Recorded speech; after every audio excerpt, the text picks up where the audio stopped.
이 말씀을 가지고 형제 사랑의 계명, 형제 사랑의 계명 이란 제목으로 말씀을 드리겠습니다. 모든 계명의 최상의 계명, 최상의 계명. 그리고 모든 계명을 한마디로 하면 바로 하나님을 목숨을 다하고 뜻을 다하고 힘을 다하여 하나님을 사랑하고 그다음에 뭐예요? 내 이웃을 내 몸과 같이 사랑하는 것. 형제 사랑이라고 할 수 있죠. 그래서 바로 형제 사랑의 계명이라는 이 말씀을 제목으로 삼았습니다. 지금까지 우리가 그리스도인이라는 거, 저와 여러분이 그리스도인 맞죠? 그리스도인입니다. 뭐 참된 그리스도인, 그 앞에 수식어를 붙일 필요가 없어요. 그리스도인이라는 자체가 얼마나 참 복된 표현인지. 그리스도에게 속해 있는 사람입니다. 그리스도 안에 있는 사람입니다. 그리스도의 생명에 있는 사람. 그렇죠? 우리가 그리스도인입니다. 그런데 우리가 그리스도인이라는 것을 무엇으로 증명할 수 있어요? 계명을 지키는 것으로서. 우리의 삶을 통해서 나타날 수밖에 없다는 거예요. 증거될 수밖에 없다는 거예요. 말씀을 지키고 주님이 살아갔던 방식대로 살아가고 주의 말씀을 순종하면서 그렇게 순종하는 삶을 통해서 내가 그리스도인이라는 것을 분명히 증명할 수 있다. 어떤 뭐 신비로운 경험 그게 아니에요. 물론 그렇게 해서 이제 주 앞에 돌아오는 경우도 있지만은 그 특별한 경우고 바울같이 사울과 같이 바울이죠. 바울 아주 고집세고 말이에요. 보통 이 고집센 사람이 아니에요. 그러니까 담에색에서 하나님께서 주님께서 햇빛보다 더 밝은 빛으로 비추셔가지고 꼬꾸라뜨렸잖아요. 눈이 멀고 이런 방식으로 하는 사람도 있긴 있어요. 아주 고약한 사람, 아주 고집세고 못된 사람. 바로 바울이 그랬거든요. 그런 것이 있지만은 그런 어떤 느낌이라든가 어떤 뭐 신비한 경험이라든가 또 어떤 이 감각에 의해서 내가 그리스도인이라는 것이 증명되는 것이 아니고 뭐예요? 우리의 삶 자체를 통해서 자연스럽게 내가 그리스도인이라는 것이 증명되고 드러날 수밖에 없다. 주의 말씀을 순종하고 그의 안에 거하는 것이다. 분명히 증명할 수 있는 중요한 하나의 시금석이 있다 하는 거죠. 5절에 그렇게 말씀하지요. 5절 말씀을 다시 보면은 누구든지 그의 말씀을 지키는 자는 하나님의 사랑이 참으로 그 속에서 온전하게 되었나니 하나님의 사랑을 알고 그 하나님의 사랑으로 말씀을 지킴으로 말씀 속에서 하나님의 사랑이 내 안에 더 온전하게 되고 이로써 우리가 그의 안에 있는 줄을 어떻게 알아야 해요? 아는 거죠. 아는 거예요. 6절에도 그랬죠? 6절 우리 다 같이 한번 읽겠습니다. 시작. 그의 안에 산다고 하는 자는 그가 행하시는 대로 자기도 행할지니라. 주님이 가신 길을 주님과 함께 이 신앙의 여정을 함께 가는 자들인 거예요. 구체적으로 하면 하나님의 말씀을 지키고 순종하고 하는 것이 뭔가 구체적으로 하면 바로 3절 말하는 거죠. 3절 다시 같이 읽겠습니다. 시작. 우리가 그의 계명을 지키면 이로써 우리가 그를 아는 줄로 알 것이요. 우리가 확실히 그리스도인이라는 것을 아는 것을 어떻게 확실히 알 수 있느냐? 그의 계명을 지킴으로써 이로써 우리가 그를 아는 줄을 알 것이요. 지난 시간에 자세히 말씀을 드렸죠. 그렇습니다. 그렇다면 여기 그의 계명을 지킨다는데 계명이 뭐라고 그랬어요? 계명 바로 형제 사랑의 계명을 말하는 거예요. 형제 사랑의 계명. 여기 보면은 사도 요한이 이 계명에 대해서 얘기를 하는데 새로운 계명을 쓴 것이 아니다. 새로운 계명을 쓰는 것이 아니다. 이렇게 말하고 있죠. 7절에 그렇게 말하죠. 7절. 사랑하는 자들아 내가 새 계명을 너에게 쓰는 것이 아니라 새 계명을 쓰는 것이 아니라고 그랬어요. 처음부터 가진 옛 계명이니 이 옛 계명은 너희의 들은 바 말씀이거니와 그렇게 얘기했어요. 우리 레위기 19장 18절 옛 말씀 한번 봅시다. 다 같이 한번 읽어볼까요? 시작.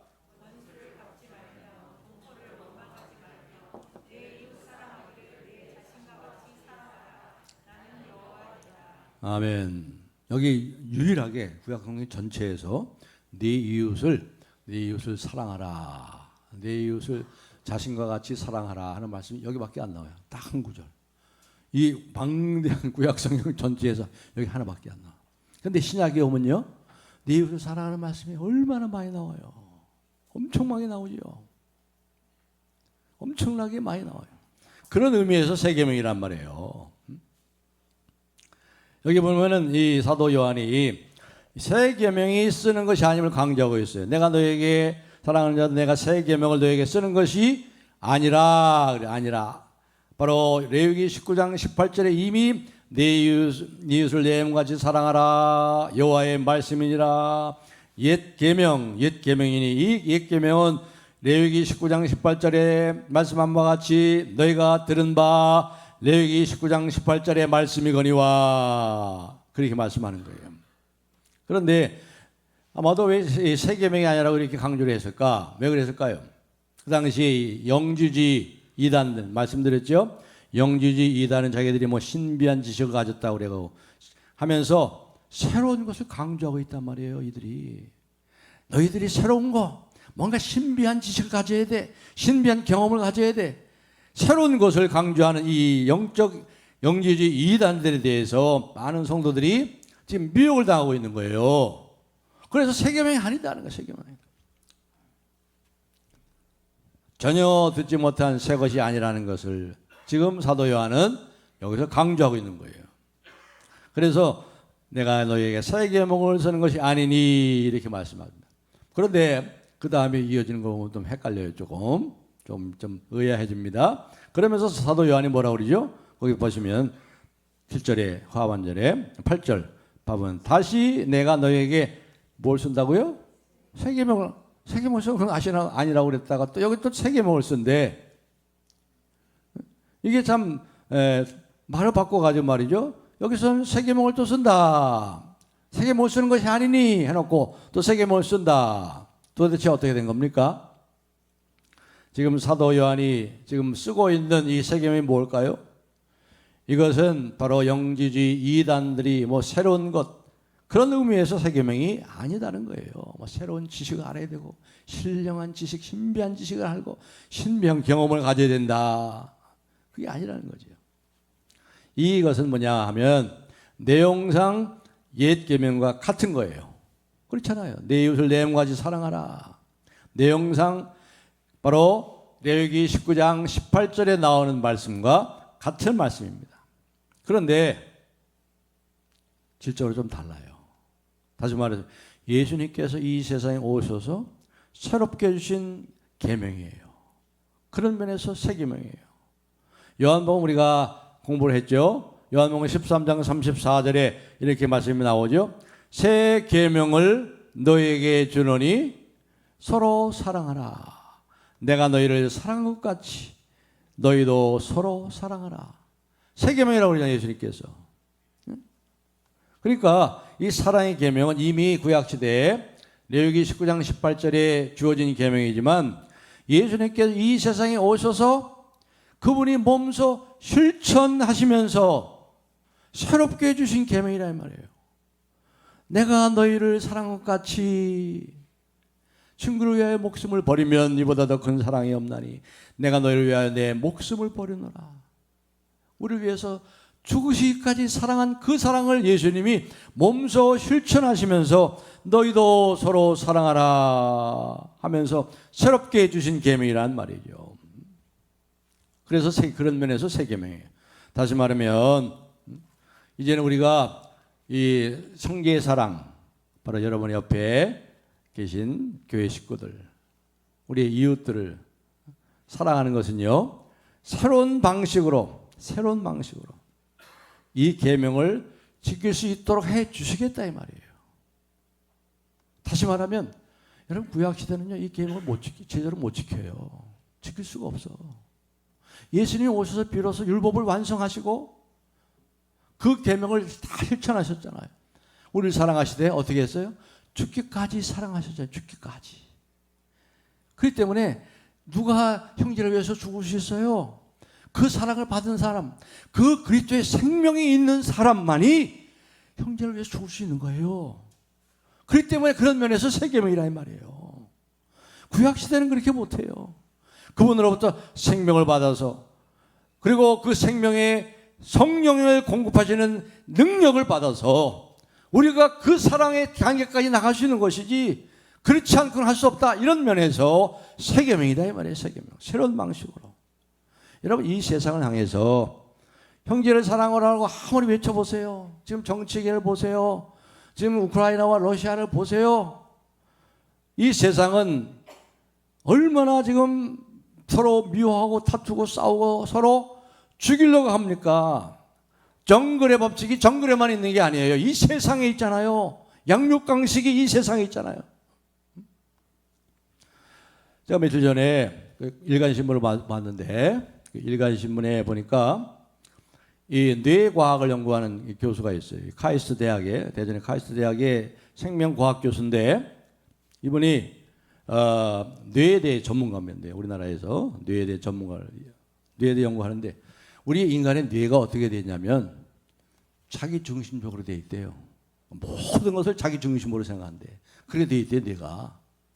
그러니까 이웃을 사랑한다는 것은 이건 충격적인 얘기라는 거예요. 그런 인간에게, 그런 뇌를 가진 인간에게 자기 중심적으로 자기 사랑밖에 모르는 인간에게 이웃을 사랑하라? 이건 충격적인 얘기다. 아주 획기적인 얘기다. 그러니까 놀라워하더라고요. 그렇지만 인간의 뇌는 죄로 인해서 망가졌어요. 죄로 인해서 모든 게 망가졌어. 뇌도 망가졌어. 뇌 구조가. 그래서 모든 걸 자기 중심으로 생각해야 하는 거예요. 이웃을 사랑하라? 사랑할 수가 없어요, 이웃을. 여러분 쌍둥이 간단하게 낳았어봐요. 쌍둥이가 자기 동생을 위해서 엄마 젖을 양보합니까? 서로 먹으려고 그러지.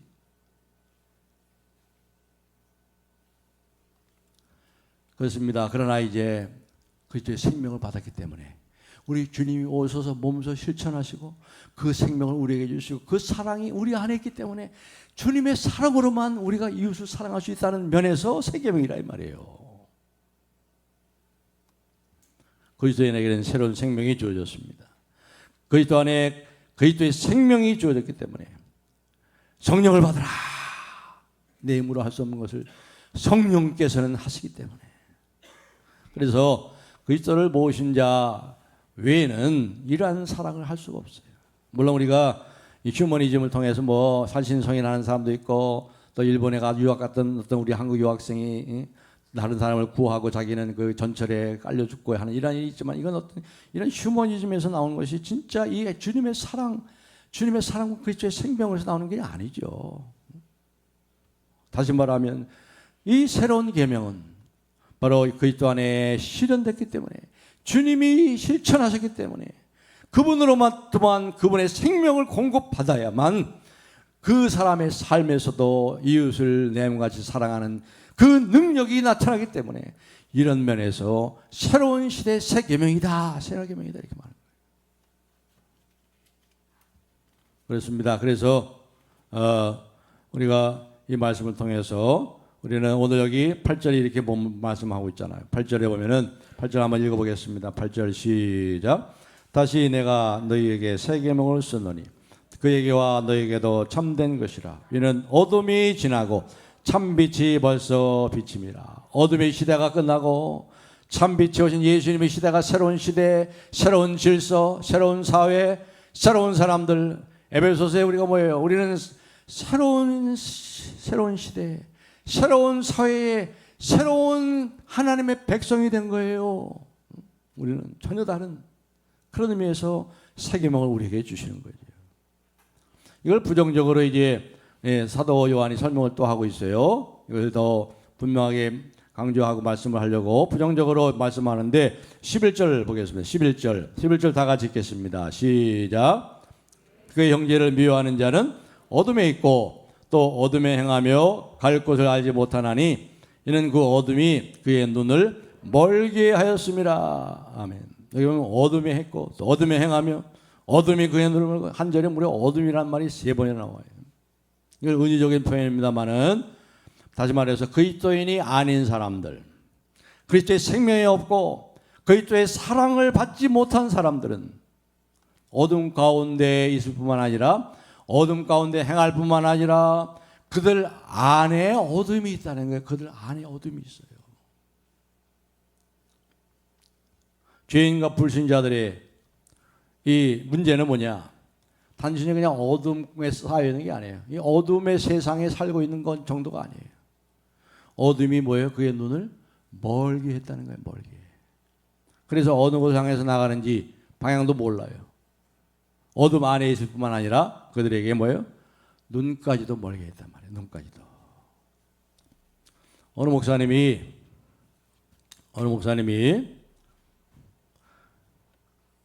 이제 자기는 목사가 되려고 하지 않았대요.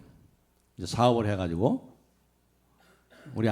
제 아내한테 들은 제 아내가 이제 유튜브에 많은 이제 좋은 목사님들 설교를 들어가지고 저한테 또 설교 소스도 제공해 주는데 이 목사님이 원래 고려대학을 나왔는데 이 경영학을 나와가지고 사업을 했어요. 사업을 해가지고 자기는 이제 돈을 많이 벌어서 목사님과 또 교회를 잘 섬겨야 되겠다. 그렇게 해가지고 사업을 했대요.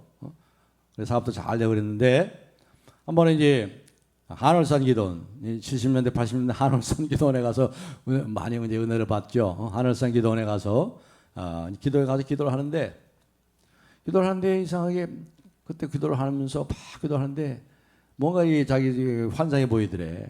사람들이 많이 가는 사람들이 막 아는 사람들이 막 왔다 갔다 막 하더래요. 근데 자세히 보니까 눈이 검은 눈동자가 없이 흰자위만 있더래. 흰자위만. 얼마나 놀랐겠어요. 눈동자가 있어야 보잖아요. 검은 눈동자가 있어 보는데 흰자위만 가진 많은 사람들이 막 왔다 갔다 하는 거래요. 깜짝 놀래가지고. 그래서 그렇게 생각했대. 기도하면 하나님께서 나를 목사로 부르시는구나. 사람들이 눈은 뜨고 있는데 정말 볼 것을 보지 못하는구나. 어둠에 있구나. 어둠에 있어서 그 어둠이 눈을 멀게 했구나. 그런 생각이 들어가지고 그때 완전히 자기 인생을 바꿔서 목사가 됐대요. 그래서 교회를 개척했는데 그 교회 이름이 뭔지 아세요? 영안교회. 지금 영안교회 개척했어요. 그렇습니다. 눈이 멀었어요. 어둠의 영향에 있을 뿐 아니라 그 어둠이 눈을 멀게 했어요. 그래서 뭐예요? 어둠 상태에 있어요. 이 세계에는 뭐가 없대요? 의리가 없대. 그 정도가 아니에요. 이 세계는 의리가 없다. 그 정도가 아니에요. 이 세계는 의리가 없다 정도가 아니고 뭐예요? 이 세상은 뭐예요? 너 죽고 나 죽자 하잖아요. 너 죽고 나 죽자. 너 죽고 나 살자. 그렇게 되잖아요. 자기 중심에 자기밖에 몰라요. 정말 내 이웃을 내 몸같이 사랑하라? 이건 말도 안 되는 거예요. 그들에게는. 그러므로 우리가 그리스도인이 될 때는 두 가지 일이 생깁니다. 두 가지. 첫째, 눈이 열려요. 앞을 보게 됩니다. 영의 눈이 열려. 그리고 둘째는 다른 영역에서 거주하게 돼요. 이제 어둠에서 빛으로, 미움에서 사랑의 아드님의 나라로 옮겨졌다 이 말이죠. 위치뿐만 아니라 그들 자체가 전적으로 바뀐 거예요. 이 세상 신이 그들의 눈을 멀게 했지만 이제 그 눈이 띄어졌어요. 빛을 받을 수 있게 됐어요. 내가 사랑받는 자임을 알아요. 그래서 내가 너희를 사랑한 것처럼 너희도 서로 사랑하라. 사랑의 능력이 생겨요. 불쌍히 여겨요. 믿음의 식구들을 사랑해요. 이웃을 사랑하는 단계까지 나갑니다. 이제는 우리가 다른 왕국의 시민으로서 완전히 다른 사람이 된 거예요. 다른 시민이 된 거예요. 새로운 사회, 새로운 시민이 됐단 말이에요. 저와 여러분이요. 그래서 참된 그리스도인이라면 형제를 사랑해야 되는 이 계명을 지키는 것에 대해서는 두말할 필요가 없다. 다시 언급할 필요가 없다. 그래서 이제 사도 요한이 9절에 보면은요, 아주 증명스러울 정도로 이렇게 얘기하잖아요. 빛 가운데 있다면서 내가 예수 믿는 사람이고 그의 생명이 있고 내가 주님의 사랑을 받는 자라고 하면서 형제를 미워하는 자는 지금까지 어둠에 있는 자요. 그의 형제를 사랑하는 자는 빛 가운데 거하여 자기 속에 거리낌이 없으니. 아주 그냥 딱 부러지게 말하잖아요. 딱 부러지게. 그러니까 두 영역밖에 없어요. 빛 가운데 살고 있는가 그 사람이, 어둠에 있는가 두 종밖에 없어요. 그 중간 지대는 없어요. 회색 지대는 없는 거예요. 내가 그리스도인이냐 아니냐 둘 중에 하나예요. 내가 하나님의 사랑을 받는 자녀이냐 아니냐. 내가 빛의 자녀냐 아니면 어둠의 자녀냐, 둘 중에 하나예요. 둘 중에 하나. 이것이 바로 그리스도를 아는 시금석이 되는 겁니다. 이것이 바로 그리스도 안에 있는가 아닌가를 결정하는 하나의 중요한 판단 기준이 되는 거예요. 기준. 뭐가요? 형제사랑이에요. 형제사랑. 그러니까 여러분 사랑하는 형제가 옆에 있다는 것이 얼마나 큰 축복이에요.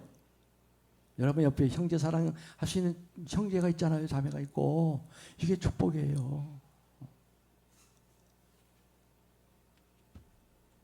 그렇습니다. 우리가 주장하고 우리가 말하는 것은 결국 우리의 행동과 우리의 삶을 통해 드러날 수밖에 없는데, 그것이 그 중에 가장 중요한 판단 기준과 시금석이 뭐냐? 형제의 사랑이라는 거예요. 형제의 사랑.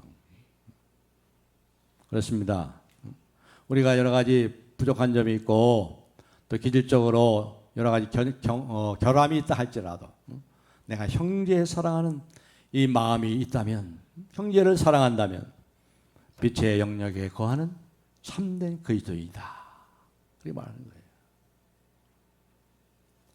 요한복음 13장 17절에도 이렇게 말했죠. 요한복음 13장 17절에 예수님께서 내가 주와 또는 선생이 되어 너희 발을 씻었으니 너희도 발을 씻어주는 것이 옳으니라. 내가 너희에게 행한 것 같이 너희로 행하게 하려 하여 본을 보였노라. 형제 사랑하기를 행하게 하려고 본을 보였노라. 그분의 속한 자라면, 그분의 생명이 있는 자라면, 그분의 사랑 안에 있는 자라면, 그분의 사랑을 받은 자라면 이와 같은 사랑으로 섬김의 삶, 이 사랑의 삶을 살아가는 것이 당연하다 말씀하는 거죠. 그렇기 때문에 이 사도 요한은 이 말씀을 쓰면서 바로 이 영지주의자들을, 이 영지주의 이단들을 떠올린 거예요. 말은 그럴듯하게 하고 말이죠. 뭐 신비한 경험을 한다고, 뭐 신비한 지식을 가졌다고 큰 소리를 치지만 형제 사랑하지를 않아요. 오히려 그걸 가지고 분열을 일으키고 형제를 미워하고 싸우고 이런 영지주의 이단들을 생각하게 된 것입니다. 그렇기 때문에 이들 앞에서 미워하고 믿음의 형제들을 경멸하는 그들을 향해서 너희들의 신비적인 지식, 신비한 경험을 자랑할 것이 아니라 오직 형제를 사랑하는 그 사랑이 너에게 있느냐, 그것이야말로 중요한 시금석이다, 이렇게 말하는 거죠. 그렇습니다. 어둠에 있는 사람들의 삶의 특징을 보면요, 우리가 인간 세상 속에서 인간들이 뭐 철학과 인간의 뭐 소설과 영화를 통해서 표현하기 전에 인간을 만드신 하나님이 뭐라고 말씀하신 것을 들어야죠. 여러분, 이 그리스도 밖에 있는 사람들에 대해서 성경이 뭐라고 말해요? 하나님이 그 인간을 아시는, 이 세상이 뭐 영화라든가 문화라든가 뭐 음악이라든가 여러 가지 뭐 소설이라든가 그런 걸 통해서 인간이 어떻다 하고 얘기하는 그것도 우리가 들어야 돼, 뭐 좀 참고로 해야 되겠지만 그보다 더 중요한 게 뭐예요? 인간을 만드신 하나님이 그 인간들에 대해서 뭐라고 하시냐를 들어야 되잖아요. 뭐라고 하고 있어요? 한번 보세요. 디도서 3장 3절 한번 보겠습니다. 다 같이 읽겠습니다. 앞에 시작. 우리도 전에는 어리석은 자요, 순종하지 아니한 자요,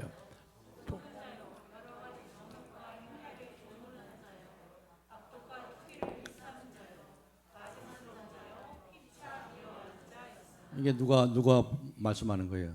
인간에 대해서. 하나님이 저렇게 인간이 저렇다는 거예요. 심하다고 생각합니까? 하나님이 그러시는데. 하나님이 그렇다면 그런 거지. 그렇지 않아요? 물론 사람들은 예의가 있죠. 교양으로 포장을 하죠. 교양과 뭐 문화와 어떤 예의, 어떤 기사도라든가 이걸 가지고 자기 자신이 이렇게 다 캄프라치라고 말이죠. 포장을 하지요. 그런데 뭡니까? 그 속에서, 그 본질 속에 들어가면 지금 우리가 보는 그 겉의 모습이 인간의 참 모습이 아니다는 거예요. 인간에 대해서 환멸을 느낄 수밖에 없는, 속속들이 겹겹들이 죄로 썩어 있는, 그것이 인간의 비참한 불쌍한 모습이라는 거죠.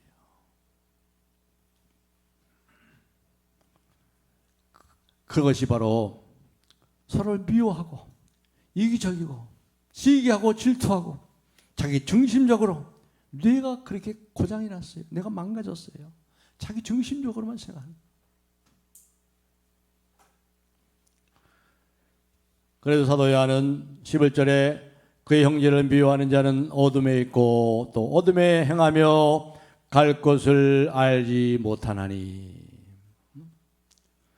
어둠에 행해요. 어둠에 행해. 어둠에 있어요. 다시 말해서 어둠의 지배를 당하고 있는 거예요. 지배를 당하고 있는 거예요.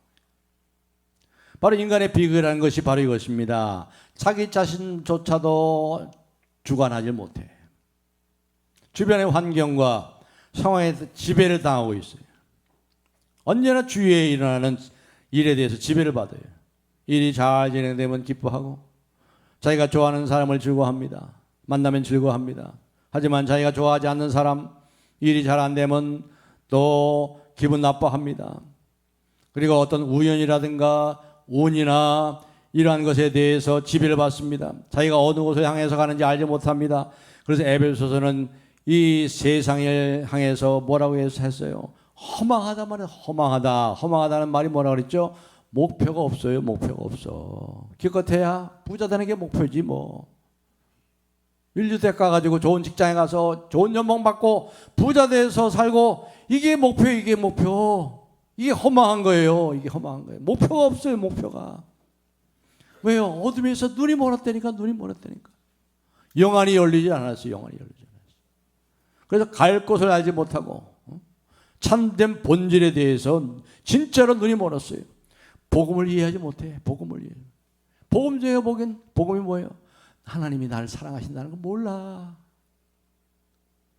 그래서 자기 연민에 빠지고 열등감에 빠졌어. 마약과의 전쟁까지 하는 상태로 사람들이 마약에 빠지고 지금 2030 세대들이 마약 청정지국이 아니래 이제는 우리나라. 세상에서 무엇이 발생하고 있는지를 제대로 모릅니다. 죽음 건너에 있는 새로운 영원한 세상에 대해서는 캄캄합니다. 심판대 앞에서 하나님 앞에 단독자로 설 것을 전혀 인식하지 못하고 살아요. 삶의 참된 의미를 모릅니다. 영원한 운명에 대해서 눈이 멀었어요. 그래서 사도 요한이 여기서 그들에게 뭐라고 얘기합니까? 그의 형제를 사랑하는 자는 빛 가운데 거하여 자기 속에 거리낌이 없으나 거리낌이 없으나. 그렇기 때문에 어둠 가운데 행하는 사람들의 거리낌이란 말은요. 거리낌이란 말은 스캔달론 이런 말에서 나온 거예요. 영어의 스캔달이죠. 다시 말해서 거침돌이 된단 말이에요. 걸림돌이 된단 말이에요. 걸림돌. 자기도 걸림돌, 자기도 어두컴컴하니까 자기도 걸려 넘어지고 다른 사람들을 또 걸려 넘어지게 만들어. 형제를 사랑하지 않은 그러한 영이 있기 때문에 모든 사람들에게 걸림돌이 돼. 이 사람은 가는 곳마다 문제를 일으키고 자신이나 남을 사랑하지 않기 때문에 다른 사람도 또 걸려 넘어지게 만들고.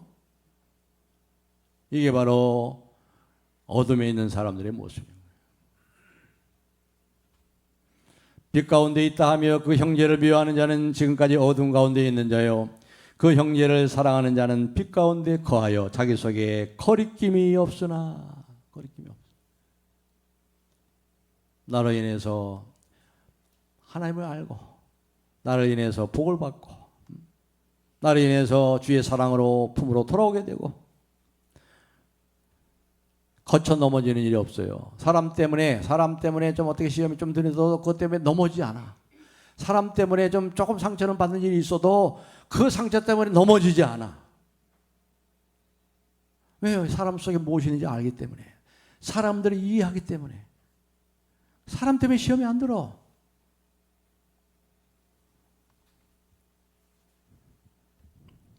그리고 그 사람이 가는 길이 환하게 열리고 형통하게 된단 말이에요. 거리낌이 없다. 어떠한 거칠돌도 거절도 없다. 제가 요한복음 그 15장의 말씀을 설교하면서 7절부터 설교하면서 그런 설교한 것 같아요. 한번 7절부터 12절을 한번 읽어보겠습니다. 다 같이 한번 읽어볼까요? 우리가 복습하고 생각하시고 말씀 들은 것 한번 기억하시면서 기억나게 하려 합니다. 기억이 굉장히 중요한 거예요, 여러분. Remember. 하나님의 말씀을 기억하세요. 자, 한번 읽어봅시다. 7절부터 시작.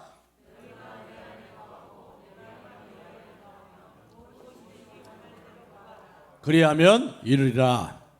너희가 열매를 많이 맺으면 내 아버지께서 영광을 받으실 것이요 너희도 내 제자가 되리라. 아버지께서 나를 사랑하신 것 같이 나도 너희를 사랑하였으니 나의 사랑 안에 거하라. 내가 아버지의 계명을 지켜 그의 사랑 안에 거하는 것 같이 너희도 내 계명을 지키면 내 사랑 안에 거하리라. 내가 이것을 너희에게 이름은 내 기쁨이 너희 안에 있어 너희 기쁨을 충만하게 하려 함이라. 내 계명은 내가 너희를 사랑한 것 같이 너희도 서로 사랑하라 하는 이것이니라. 아멘. 여기 중요한 말씀을 한번 얘기했죠. 여러분이 지금 기도하는 거, 여러분이 소원하는 거 다 이루기를 원하죠. 다 응답받기 원하죠. 무엇이든지 구하면 다 응답하시는데, 근데 그 조건이 하나 있어요. 그게 뭐예요? 이 뭐예요? 열매를 많이 맺으면. 이 열매가 무슨 열매예요? 무슨 열매라고 그랬죠? 지금 이 문맥에서 가장 주동적으로 얘기하는 게 뭐예요? 사랑이잖아요. 내 사랑 안에 거하라. 내가 너희를 사랑한 것처럼 너희도 서로 사랑하라. 사랑의 열매를 맺으면 여러분들이 구하는 모든 기도 다 응답받은대.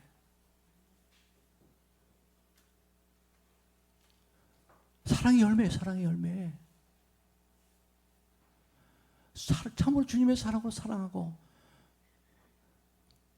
물론 마음에 안 들어도 마음에 안 드는 게 있죠 좀. 그래도 주님의 사랑은 하나님 우리 마음에 안 들 정도가 아니라 우리가 마음에 안 들 정도가 아니라 우리 원수였어요, 원수. 근데 원수를 위해서 죽으셨어요, 예수님은. 그런 사랑을 받았어요. 우리가 서로 그렇게 사랑하면, 그런 사랑 열매를 맺으면요, 여러분이 뭘 구하든지 다 응답받은대. 거리낌이 없으나 빛 가운데 거하여 그 속에 거리낌이 없어요. 거리낌이 없어요.